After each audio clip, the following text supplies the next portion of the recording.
Parfois, il suffit d'un instant, un seul moment dans un match de foot à très gros enjeux pour que tout bascule, pour que le sport passe au second plan, pour le meilleur, mais aussi parfois pour le pire. Et c'est exactement ce qui s'est passé ce soir-là à Lisbonne. Une soirée électrique où un but absolument génial est devenu le point de départ d'une controverse qui a secoué le football européen.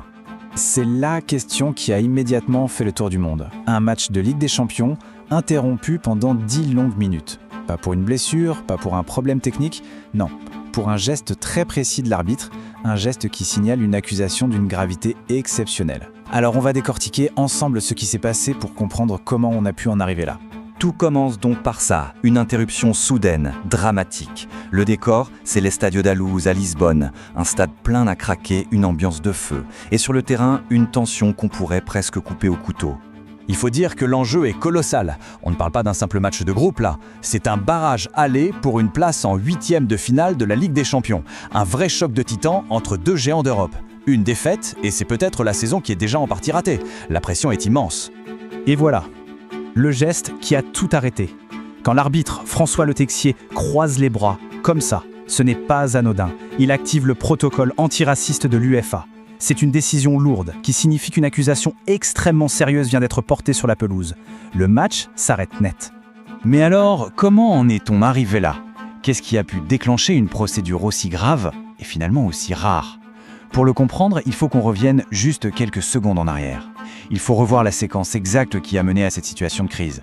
Et là, on voit bien que tout s'enchaîne à une vitesse folle. Regardez, 50e minute, coup de génie de Vinicius. 1 minute plus tard, carton jaune pour sa célébration, jugée provocatrice. À peine 26 secondes après ça, la confrontation éclate avec Prestiani. Et à la 52e, l'arbitre arrête tout. En moins de 2 minutes, on est passé de la magie du foot à une crise majeure. Et c'est là qu'intervient le détail visuel qui va devenir central dans toute l'affaire. Prestiani qui couvre sa bouche avec son maillot en parlant, c'est un geste qu'on voit souvent aujourd'hui pour éviter la lecture sur les lèvres, mais dans ce contexte précis, il va devenir la pièce à conviction au cœur de toutes les interprétations. On arrive maintenant au cœur du conflit, l'instant fatidique. Un seul et même échange de mots, mais deux versions de l'histoire qui sont diamétralement opposées et qui vont s'affronter violemment.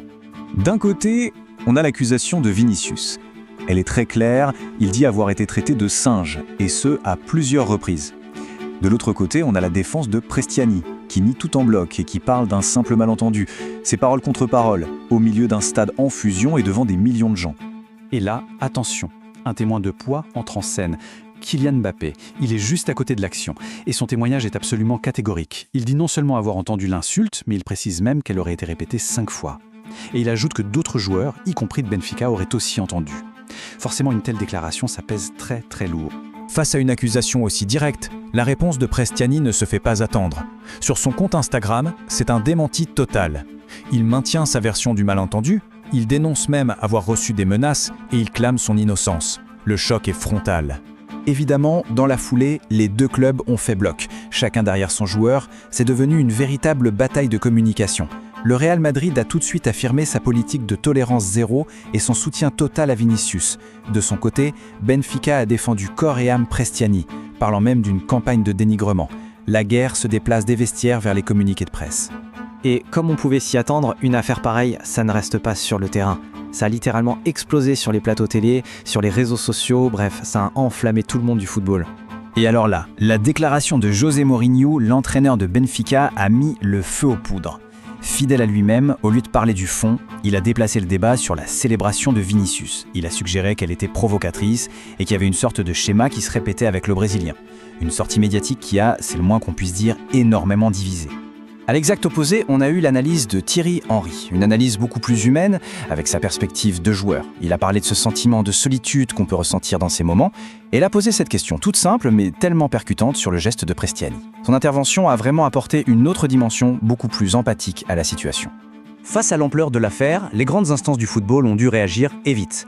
L'UEFA a immédiatement ouvert une enquête officielle, ce qui montre bien qu'elle prend l'affaire très au sérieux, et même le président de la FIFA, Gianni Infantino, y est allé de sa déclaration, apportant son soutien et validant la décision de l'arbitre.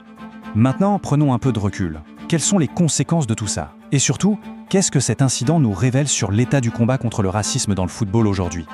Parce qu'il faut bien comprendre une chose, les conséquences pourraient être très lourdes pour le joueur de Benfica.